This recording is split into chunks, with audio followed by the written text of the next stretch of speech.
அனைவருக்கும் வாழ்த்துக்கள். ஏசியா தீர்க்கதரிசியின் புஸ்தகம் 26வது அதிகாரம் 3வது வசனம். உம்மை உறுதியாய் பற்றி கொண்ட மனதை உடையவன் உம்மையே நம்பியிருக்கிறபடியால் நீர் அவனை பூர்ண சமாதானத்துடன் காத்துக் கொள்வீர். கடந்த பல வாரங்களாக நாம் தியானித்துக் கொண்டு வருகிறோம். கர்த்தரை உறுதியாக விசுவாசிக்கிற ஒரு மனுஷனுடைய வாழ்க்கையை, அந்த மனிதனுடைய குடும்பத்தை, அவனுடைய லைஃபை கர்த்தர் எந்த மாதிரி ஆசீர்வாதங்களால் நிறைக்கிறார். கர்த்தரை பற்றி கொண்டு வாழ்கிற ஒரு வாழ்க்கை. ஒரே ஒரு மனிதன் கர்த்தரை உறுதியாக பற்றி கொண்டு தன்னுடைய வாழ்க்கையில அவரை சென்டராக வச்சு ஆதாரமாக மையமாக வைத்து வாழும்போது அந்த மனுஷனுடைய வாழ்க்கையை கர்த்தர் பரத்திலிருந்து எப்படிப்பட்ட நன்மைகளினால் ஆசீர்வாதத்தினால் எந்த மாதிரி பிளெஸிங்ஸ்னால் அவனுடைய வாழ்க்கையை அவர் நிரப்புகிறார், எப்படி அவனை காக்கிறார் என்பதை நாம் பார்த்து கொண்டு வருகிறோம். இந்த வாரம் ஒரு புதிய கோணத்தில் தியானிக்க இருக்கிறோம். கர்த்தரை ஒரு மனிதன் சார்ந்து கொண்டு அவரோடு தன்னுடைய வாழ்க்கையில டிராவல் பண்ணும்போது கர்த்தர் எப்படியெல்லாம் அந்த மனுஷன் காத்துக் கொள்கிறார். உறுதியாய் பற்றி கொள்கிற மனிதனை உண்மையே அவன் நம்பி இருக்கிறான், உண்மையே அவன் விசுவாசிக்கிறான், உண்மையே அவன் ட்ரஸ்ட் பண்ணியிருக்கிறான் ஆண்டவரே. அதனால நீர் அப்படிப்பட்ட மனுஷனை ஒரு சமாதானமான ஒரு வாழ்க்கை, அமைதியான ஒரு வாழ்க்கையை அவனுக்கு என்ஷூர் பண்ணி நீர் அவனை காத்துக் கொள்கிறீர், நீர் அவனுக்கு ப்ரொடெக்ஷன் கொடுக்கிறீர். எப்படிப்பட்ட நன்மைகள்னால் கர்த்தர் இந்த மனுஷனை நிறைக்கிறார். இந்த ஆசீர்வாதங்களை நாம் வாசிக்கிறது மட்டும் கிடையாது, தியானிக்கிறது மட்டும் கிடையாது, நம் ஒவ்வொருடைய வாழ்க்கையிலையும் இந்த ஆசீர்வாதத்தை நாம் எக்ஸ்பீரியன்ஸ் பண்ணி பார்க்க வேண்டும், நாம் அனுபவிக்க வேண்டும். நம்முடைய வாழ்க்கையில அதை எக்ஸ்பீரியன்ஸ் பண்ணி ஒவ்வொரு நாளும் இன்பமான ஒரு வாழ்க்கை, கர்த்தர் என்ஷோர் பண்ற அந்த லைஃப், கர்த்தர் தருகிற அந்த சமாதானத்தை நாம் ஒவ்வொரு நாளும் கர்த்தரை நம்பி வாழும்போது, அவரை விசுவாசிச்சு வாழும்போது, அவர் நம்முடைய வாழ்க்கையில சென்டரா வச்சு வாழும்போது, அவரை சார்ந்து கொண்டு வாழும்போது, அவரோடு நம்முடைய வாழ்க்கையில டிராவல் பண்ணும்போது கர்த்தர் என்ஷோர் பண்ணியிருக்கிற அந்த லைஃப் நமக்கு சாத்தியமாகிறது. 121வது சங்கீதம் தாவீது எழுதின அற்புதமான ஒரு சங்கீதம். தாவீது தான் வாழ்க்கையை பத்தி தான் சொல்றான். எனக்கு ஒத்தாசை வரும் பர்வதங்களுக்கு நேராக என் கண்களை ஏறெடுக்கிறேன். ஒத்தாசைனா உதவின்னு அர்த்தம். எங்கிருந்து தாவீதுக்கு உதவி வருது சொல்றான். வானத்தையும் பூமியும் உண்டாக்கின கர்த்தரிடத்துல இருந்து எனக்கு ஒத்தாசை வரும். எனக்கு ஹெல்ப் அங்கிருந்து வருது, மேல இருந்து வருது, பரத்துல இருந்து வருது.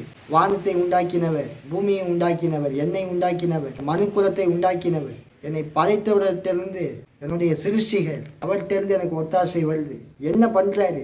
கடவுளை சார்ந்து இருக்கிறீங்களே தாவீதே, கடவுள் என்ன செய்யறாரு உங்களுக்கு? தாவீதுக்கு பிரச்சனை வராம இல்லை, பிரச்சனை வந்துச்சு, சேலஞ்சு ஃபேஸ் பண்றான். தாவீதுடைய லைஃபுக்கே பெரிய த்ரெட்டான காரியங்கள்லாம் வந்தது. அப்படிப்பட்ட நேரத்திலும் கூட கர்த்தர் எனக்கு வச்சிருக்கிற அந்த நல்ல வாழ்க்கையை, நன்மையான வாழ்க்கையை, இந்த பூமியில சவால் நிறைஞ்ச பூமியில, தீமைகள் என்னை பின்தொடர்ந்து வருகிற இந்த பூமியில கடவுளை நான் நம்பி இருக்கிறேன், அவரை விசுவாசிக்கிறேன், அவரை நான் ஆதாரமா வச்சிருக்கிறேன். வாழ்க்கையில் என் வாழ்க்கைக்கு நிறைய நன்மைகளை அவர் என்ஷூர் பண்ணியிருக்கிறார். அதை நான் கண்டிப்பா காண்பேன். அந்த நம்பிக்கை, அந்த விசுவாசம், அந்த பிலீஃப் தாவீதுக்கு இருந்துச்சு பாரு. தாவீது சொல்றாரு, வானத்தையும் பூமியும் உண்டாக்கின கர்த்தரிடத்துல இருந்து இங்க மேல டாப்ல இருந்து எனக்கு உதவிகள் ஒவ்வொரு நாளும் வருகிறது. என்ன மாதிரி ஹெல்ப் பண்றாரு கர்த்தர், எப்படிப்பட்ட உதவிகளை அவர் செய்கிறார். அடுத்து சொல்றான் பாருங்க தாவீது. அடுத்து வருகிற ஆசீர்வாதங்கள். உன் காலை தள்ளாட விட்டார், உன்னை காக்கிறவர் உறங்கார். இதோ இஸ்ரவேலை காக்கிறவர் உறங்குவதும் இல்லை, தூங்குகிறதும் இல்லை. உறங்காமல் தூங்காமல் என்னை அவர் காக்குகிறார். எல்லா ஆபத்திலிருந்து என்னை அவர் ப்ரொடெக்ட் பண்றார். எனக்கு ஒரு அரணாக அவர் இருக்கிறார். பயம் நிறைந்த உலகத்துல, தீமை நிறைந்த உலகத்துல, ஆபத்து நிறைந்த உலகத்துல நம்ம இருக்கிறோம். இதுல நமக்கு இருக்கிற ஒரே நம்பிக்கை, நம்மை படைத்த தேவன், நமக்கு உதவி செய்கிற தேவன், நம்மை காக்கிற தேவன், காக்கும்படிக்கு நம்மோடு கூட அவர் இருக்கிறார். தூங்காம உன்னைய காக்கிறேன்னு சொல்றேன். இதை நம்ம விசுவாசிக்கும் போது, உதவி செய்கிற தேவனை நாம் நோக்கி பார்க்கும் போது, அவரை அண்டிக் கொள்ளும் போது, அவரை பற்றி கொள்ளும் போது, அவர்கிட்ட எனக்கு ஒவ்வொரு நாளும் ஒத்தாசை வருகிறது, எனக்கு உதவிகள் வருகிறது, எனக்கு ஹெல்ப் அவர்கிட்ட ஒவ்வொரு நாளும் எனக்கு வந்து கொண்டே இருக்கிறது. இதை நாம் உறுதியாக பிலீவ் பண்ணும் போது இந்த ஆசீர்வாதங்களை எல்லாம் கர்த்தர் தர இருப்பார். அடுத்து சொல்றான், கர்த்தர் உன்னை காக்கிறவர், கர்த்தர் உன் வலது பக்கத்திலே உனக்கு நல்லா இருக்கிறார். நமக்கு ஷேடோவா அவர் இருக்கிறார், நம்மை காக்கும்படி நமக்கு நிழலாக வலது பக்கத்திலே அவர் இருக்கிறார். இதெல்லாம் விசுவாசிக்க நிறைய பேர் பாருங்க, விசுவாச அறிக்கை பண்ணுவாங்க, பிளண்டா பண்ணுவாங்க. கர்த்தரை ஒரு பக்கம் தனியா வச்சு, அவர் சொல்லியிருக்கிறது இன்னொரு பக்கம் தனியா வச்சு, கர்த்தரை காட்டிலும் இதை மட்டும் நான் பிடிச்சுக்கிறேன், அவர் என்ன சொல்லியிருக்கிறாரோ அதை மட்டும் பிடிச்சு எனக்கு தகுந்த மாதிரி நான் மாத்திக்கிறேன்னு சொல்லி எதை அறிக்கை பண்றோம்னே தெரியாமையே பிளண்டா பண்ணுவாங்க. இங்க வாழ்க்கை பார்த்தா வேற மாதிரி டிஃபரெண்டா இருக்கு. கர்த்தர் அப்படி இருக்க சொல்லல. நம்முடைய ஆக்சிஜன் எதுனா கர்த்தரை நம்பி அவரை சார்ந்து கொண்டு அவரை பற்றி கொண்டு வாழ்ந்து அவர் சொல்லி இருக்கிறத விசுவாசிக்கும் போது கர்த்தர் நம்மை காக்கிறார், தாங்குகிறார், சுமக்கிறார், ஆசீர்வதிக்கிறார், நன்மையினால் நிரப்புகிறார், எல்லா ஆபத்திலிருந்து நம்மை விலக்கி பாதுகாக்கிறார். ஆசீர்வாதங்களால் நம்மை நிறைக்க ஆரம்பிக்கிறது. ஷேடோ மாதிரியா நம்ம கூடவே இருக்கிறார் வலது பக்கத்துல நம்மை காக்கும்படிக்கு. பகல்லே வெயிலாயிலும் இரவிலே நிலவாயிலும் ஒன்றும் உன்னை சேதப்படுத்த மாட்டாது. எல்லா சூழ்நிலைகளிலிருந்து அவர் நம்மை பாதுகாக்கிறார். சேலஞ்சான டைம்ஸை நிறைய பேர் ஃபேஸ் பண்ணும்போது ரொம்ப சோர்ந்து போயிடாங்க. மன அழுத்தங்கள் அவர்களை போட்டு ஆட்டுது. கர்த்தர் சொல்றாரு, என்னை நோக்கிப்பார், கர்த்தர் நம்மோடு கூட இருக்கிறார் என்பதை நாம் உணரும் போது, அதை ரியலைஸ் பண்ணும்போது, அதை என்டோர்ஸ் பண்ணும்போது ஒரு டிவைன் எனர்ஜி, ஒரு டிவைன் பவர் நம்மை நிறைக்க ஆரம்பிக்கிறது. கர்த்தர் சொல்றான் பாருங்க, கர்த்தர்னை காக்கிறவர், கர்த்தர்னை எல்லா தீமைக்கும் வழிக்கு காப்பார். அவர் உன் ஆத்மாவை காப்பார். அவர் எப்பப்போ இஷ்டமா இருக்காரோ அப்போ மட்டும் காப்பாரு. மிச்சதையெல்லாம் நீ ஃபேஸ் பண்ணிக்கான்னு அப்படி போடல. கர்த்தர் உன்னை எல்லா தீமைக்கும், the Lord will protect you from all evils. இங்க கர்த்தர் சொல்றாரு, பிரச்சனையே வராம உன்னை நான் பாதுகாக்கிறேன். என்னை நீ விசுவாசிக்கும் போது, என்னை பற்றி கொள்ளும் போது, என்னை ஒவ்வொரு நாளும் அனுபவிச்சு வாழும்போது எல்லா தீமையிலிருந்து உன்னை விலக்கி காமிக்கிறேன். உலகத்துல சேலஞ்ச் இருக்குங்க. நிறைய பேர் நினைக்கிறாங்க இயேசுவை நம்பி வாழ்ந்தா சேலஞ்சே கிடையாது, அப்படியே ரோசி பெட்டில் கிரீமி லேயர்ல அப்படி வாழ்ந்துடலாம், ஐவல் டவர்ல வாழலாம். கிடையாது, சேலஞ்சு வரும்.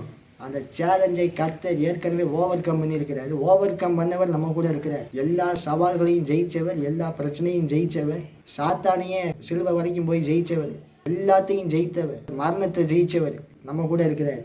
எல்லா தீமைக்கும் உன்னை விலக்கி காப்பார். பிரச்சனை வந்ததுக்கு அப்புறம் உன்னை காக்கிறேன்னு சொல்லல, பிரச்சனையே வராம உன்னை காக்கிறேன்னு சொல்றாரு. அதற்கு கர்த்தரை உறுதியாக பற்றி கொண்டு வாழ வேண்டும். கர்த்தர் நம்மை எல்லா தீமையிலிருந்து விலக்கி காக்கிறார், நம்முடைய ஆத்மாவை காக்கிறார். கர்த்தர் உன் போக்கையும் உன் வரத்தையும் இது முதற்கொண்டு என்றென்றைக்கும் காப்பார். உன்னை போவோம் வேலைக்கு, இல்லைன்னா திரும்ப வருவோம் வீட்டுக்கு. போகும்போது உன்னை பாதுகாக்கிறேன், வரும்போது உன்னை பாதுகாக்கிறேன்னு சொல்றாரு. இப்படிப்பட்ட அஷூரன்ஸ் எல்லாம் யாராலையும் தர முடியாது. எல்லா தீமையிலிருந்து உன்னை விலக்கி பாதுகாக்கிறேன். இப்படிப்பட்ட அஷூரன்ஸ் நம்மை படைத்தவர், நம்மை உண்டாக்கினவர், நம்மை நேசித்தவர், நமக்காக இந்த பூமிக்கு வந்தவர், நமக்காக தன்னுடைய ஜீவனையே தந்தவர், நம்மோடு இருக்கிறவர் நமக்கு தந்திருக்கிறார். இதை விசுவாசிக்க வேண்டும். விசுவாசிச்சு இதை அங்கீகரிச்சு நன்றி ஆண்டவரேன்னு சொல்லி அவர்கிட்ட இருந்து எனக்கு ஒவ்வொரு நாளும் அனுகூலம் வருது, அவர்கிட்ட இருந்து ஒவ்வொரு நாளும் எனக்கு உதவிகள் வருது, எனக்கு ஒத்தாசை வருது, எனக்கு ஹெல்ப் அவர்கிட்ட இருந்து வருது.